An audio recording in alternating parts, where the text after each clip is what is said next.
Welcome back to WNST, Towson, Baltimore, and Baltimore Positive. We are getting up on turkey and pumpkin pie, or pecan pie in my case, with some delicious vanilla bean ice cream from our friends at DeHarka. We'll be delivering that to you during the holidays, but all of our sponsors really delivering here. I mean, we've done so many coat drives and food drives and canned good drives. We've done all of those things. This year, we're going to try to help a local company and sell some ice cream, make people happy, and share some happiness here during the holidays. Leonard Raskin going to join us right now, and as a football fan, not happy this week. I'm not happy this week. Anybody thought they were going to the game this week, they're not going to the game this week. COVID's come back, and Leonard, I think more than anything, first off, you gave me lip balm this week, and I really appreciate this because I have the mints, I have the shirts. My shirt's in the laundry. I apologize. I'm a little late on laundry this week. All good. It happens. But you gave lip balm. Man, my lips are starting to chap right now. There's some adversity that comes with the winter and 50-degree days and cold nights and then losing football games. And I know, man, you're in the financial business forever. Adversity, risk, turbulent seas, all of that stuff. This is what sort of defines us at this point, right? These are tough times right now. These are, and they're scary times.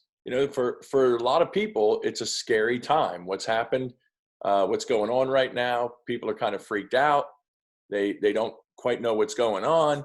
I will tell you, you should have long since with Corona heard from your advisor. You should be hearing from your advisor again. This is a great time to connect. Make sure you know what you're doing going into year end. But, we've said this for 30 years plus. If your plan is reactive to an election, to Corona, to whatever's going on, the news of a vaccine now because of Corona, your portfolio is a mess. It shouldn't need a prediction to produce results. It should be structured for the long term.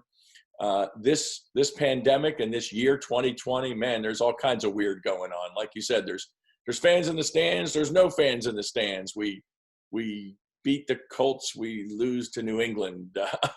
I didn't think we'd lose to a team that was trying to run the ball against us, but sure enough, we lost to a team that was running the ball against us. And in your financial world, emergencies happen. You have to adjust and you have to take care of things. But one thing is constant, and that is you have to be liquid.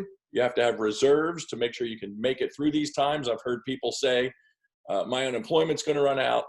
My stimulus isn't coming. How am I going to make it? Well, if this doesn't tell you should have an emergency fund, 3 months, 6 months, a year's worth of liquidity on the sidelines, nothing will. This is a life lesson for everybody who does survive this, right? Absolutely. And we've never seen anything like this. So in my business, what we learn is every time that we look at the market, and the famous words are, this time it's different. And you know what? It's never different. In the long run, corporations produce products and services that 7 billion people want to buy and use, and profits come and markets go up and stocks produce results. But yeah, this time for this country, for this world, it's a 100-year event. I heard the governor say, this isn't the flu. This isn't fake news. This isn't going to go away just because we're sick of it, or play on words, because we're tired of it. The fact of the matter is, this thing's going to be here. And I don't care if they get a vaccine, don't get a vaccine, whatever it is, this thing's going to be here. Some people are going to get sick. Some people are going to get diagnosed positive, not get sick. And some of those people that get sick aren't going to make it. It's horrible. If it's you, if it's me, if it's your family, if it's anybody we know, it's probably even more horrible. But the fact of the matter is, lots and lots and lots of people survive it. And you know what? Lots and lots and lots of people survive a stock market correction, a drop. The market goes up, the market goes down, and the price you pay for long-term positive results in the stock market is short-term volatility. The market goes up, the market goes down. Well, how old were you back in the late 80s when that awful crash happened? I mean, I would think you're about my age. I remember that. Hell, I didn't have any money. I was living on King Street. I haven't had a whole lot of money most of my life in that way, but certainly where the stock market just tanks and goes terrible, you learned a life lesson early, right? My dad always talked about 1929, right? Yeah, absolutely. Well, I wasn't around in 29, but I was around in 87. And here's the thing. I was just starting in the business. I was a baby in 1987. I was 23 years old. I was 22 when I started in the business. Well, and there were a bunch of old people around you who'd never seen anything like it, like That's literally, right. right? That's right. And here's the thing. I put my first client's money in investments in the stock market in 1987. And in October, the crash, it just was devastated in a day or two. And I thought I was in the wrong career. I was hurting people. I wasn't here to hurt people. I didn't know what I was going to do. These are people that I cared about. These were family and friends, because when you start in this business, they're the only people that'll talk to you. You're not getting strangers to give you their money. So I watched family and friends lose money. And what the people that were in their 50s and 60s said, you got to tell them to leave it there. You got to tell them now's the time to add. You got to tell them not to panic. And I said all and those that's a things. tough thing for somebody to hear. I know when I was 19, then that would have been tough for me to hear. And it's hard to say when you don't believe it. If all I had was $5,000 at that point, and I looked up and there was, $628 in my account all of a sudden, I would have freaked out. I didn't know what I was talking about. And I was saying it because somebody told me to say it, and I didn't have conviction. I didn't believe it. And I was scared to death. And they kept it. And 30 years later, those people are retiring with fortunes. Not because of that one thing, but because they listened, they stayed. And then through the late 90s, early 2000, when we had the dot-com crash, and then in the 2008-9 when we had the financial crisis, and now we're in 2020 and we've got the pandemic crisis. And what I know is 20, 30 years from now, we'll look back on the charts of the market, because it goes up and it goes down. But when we look in the long run at the history of the market, each of these downturns becomes a really small blip on a very long mountain. And the short term is scary, and you got to hold your course, and you should have somebody holding your hand, because this is your American dream. This is your financial future. And you need somebody to sit with you in comfort that has got your back and that is doing the worrying for you. And I'll never forget in the 2000 correction, not 8-9. By 8-9, I was a grizzled veteran. But in the 2000 correction, when all that was going on, I had clients calling me to see if I was okay, because they understood that we take on that burden of the market. When it happens, we know that your future is on the line, and you've entrusted us with that. And that's a sacred trust that people give us. And we take that very seriously. Leonard Raskin's here. He is Raskin Global. I have the lip balm here that I'm holding up onto the camera here, if I can get it to focus on it instead of my face. But you can find him out at Raskin Global. He comes on once a week. We usually talk some football. Sometimes we talk some serious matters of political nature or regional nature, or next week, pumpkin pie and our mutual disdain for all things Steelers. Onto the football field. Hey, time out 1 second. Sure. Let me tell you a funny story on that lip balm. Hold that up. Oh, okay. Yeah, Open sure. Open that thing up. I got to tell you. It's blue. Yeah. Quick funny story. So we had a client come in, and they brought their 4-year-old, 3 or 4-year-old, and he was down on the floor. He was playing with a couple of those, and then they looked over. He had opened it, and he took a bite. Oh, no. It's a nice little lip balm, but he took a bite. Now, it's not toxic, can't hurt you, but you want to talk about hysterical. You should have seen a 4-year-old's face when he bit into this thing, decided it was a snack. Well, it's very minty. You know what I mean? I would think it would catch a little, it'd be like, I'm not like biting into Bengay, but you're biting into Blistex. So he took a nonetheless, nice chunk out of it. It was kind of funny. I just this is a time of the year you need an emollient at this time of the year for sure. You also need a financial advisor. Leonard Raskin's out there at Raskin Global. Tell everybody just basically how it works. If they give you a call, I know you sit with them on. I'll pull the website up here for a minute. Now we're going to talk some football as well. Yeah. So you find us at raskinglobal.com. There's lots of places on there for you to drop your name in and say you want to meet. We're happy to meet with anybody that wants to come chat. We give you a free hour. We answer any urgent questions you have about your financial life, investment, insurance, tax, estate plans, whatever's going on. If you choose to work with us, we're a fee-based firm. So if you choose after that hour that we're the place and I'm the guy and the relationship is what you want in your financial future, we're here to help you create your dreams, create your American dream, and understand how your money works. And you come to work with us and you got a long-term relationship with somebody that I said is going to worry for you, hold your hand, and be there through the ups and downs and the craziness of life. And we can talk some football, we can talk some baseball, we can talk some hockey, some whatever. So we're there for all that good stuff too. Well, I don't know, the football we're into. I know the Ohio State Maryland thing last week with your boy out in Ohio State, but for the Ravens, and let's say there is no COVID, although there is. Let's say that, it won't be a factor. It will be at some point here. Certainly the Browns can't even get out on the field to practice at this point. And for this loss and for this offense and for Nick Boyle and Ronnie Stanley, Talk about adversity in the market, man. The Ravens are dealing with a different kind of adversity than they experienced last year when everything in the market was going perfect for them at 14-2. Nothing perfect about this campaign this year. That's exactly right. Everything was great last year. I don't think there was an injury to care about. A couple little nicks and bruises here and there, and it wasn't until, I guess, Ingram in the playoffs that we really had a jolt. But boy, you lose Ronnie Stanley on the side, and you lost Marshall because of the Hall of Fame. so you don't replace two guys like that in an instant on the offensive line. It makes it a little tougher. But boy, I thought they'd play better against New England, and stunningly, it was the defense that looked like they got exposed. The offense didn't look terrible. I mean, they didn't look great, but they didn't look terrible. Well, on a bad weather night, you can't expect them to come back, go 90 yards in the air when it's not what they do, which, that's the thing I've been talking to everybody about. Like, when they're behind late in the game, you're not going to have a whole lot of confidence. And if they do it, it's going to be on a wing and a prayer and a whatever, because I don't know that they're set up to operate that way. They're not set up to go 90 yards in a minute and 15 seconds in any weather. Myself, if you got to go 90 yards in a minute and change in a monsoon, don't you let Lamar run the ball? Yeah, right. He just make guys miss. Catch me if you can, right? But I was screaming at the TV. I'm screaming, play third grade grass football. I remember as a kid, we would go out and play football, and whoever was the quarterback was clearly the most athletic guy on the field. We play neighborhood against neighborhood, no pads. We'd play. I think that's a lot harder to do in 60 seconds if you can't spike the ball and you got to get up and set, right? Well, he knows how to run out of bounds. He's a smart dude.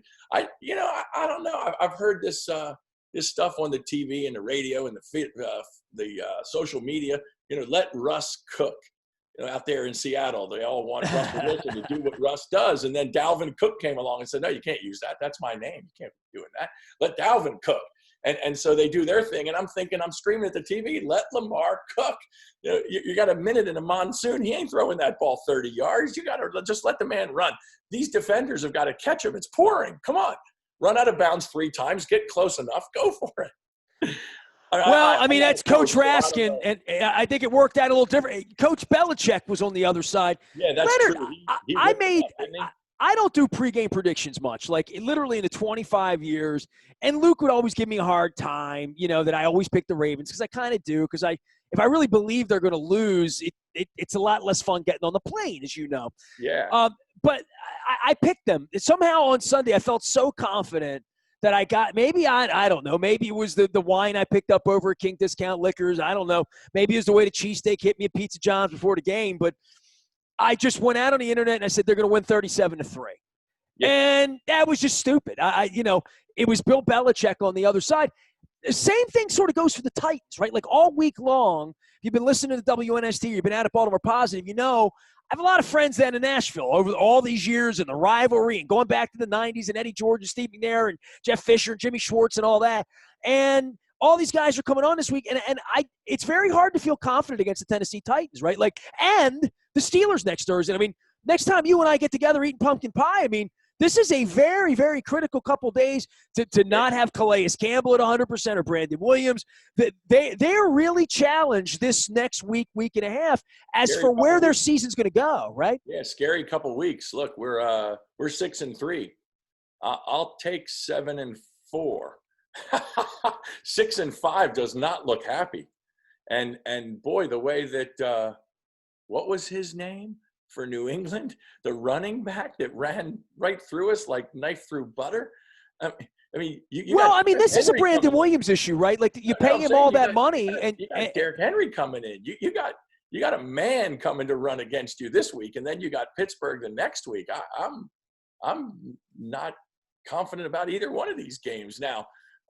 I was real confident about the last one, but boy, maybe being a little humble and thinking they're going to have a tough time this next 2 weeks, they'll pull out some miracle. Who knows? Well, we're hoping for miracles out there. Leonard Raskin doesn't hope for miracles out in the market. He has been investing money for over 3 decades. You can find him at RaskinGlobal.com. You can find him out on the front of BaltimorePositive.com now.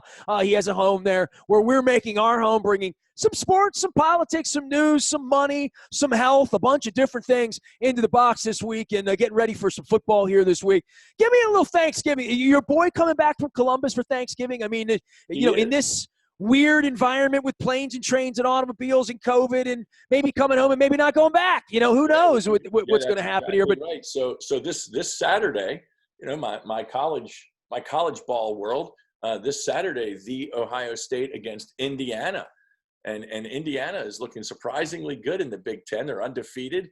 A fluke win against Penn State, but I was going to say that football powerhouse, Indiana. That's right, Indiana. Hey, Bob, I think I saw Bob Knight throwing a flag at somebody. But a big game this weekend, and then next Wednesday. So the boys he gets tested for COVID every week on campus.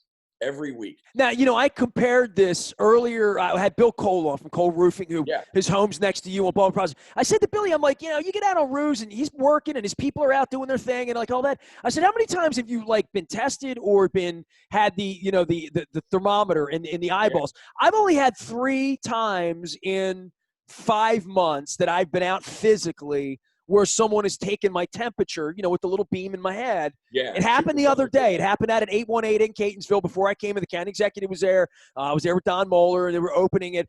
They took my temperature, but there isn't a lot of that, right? So for your kid, he's been tested more than anybody, right? Other than somebody in the NFL, right? 9 weeks in a row at school. Every Thursday morning, he goes and gets tested. Every Friday night.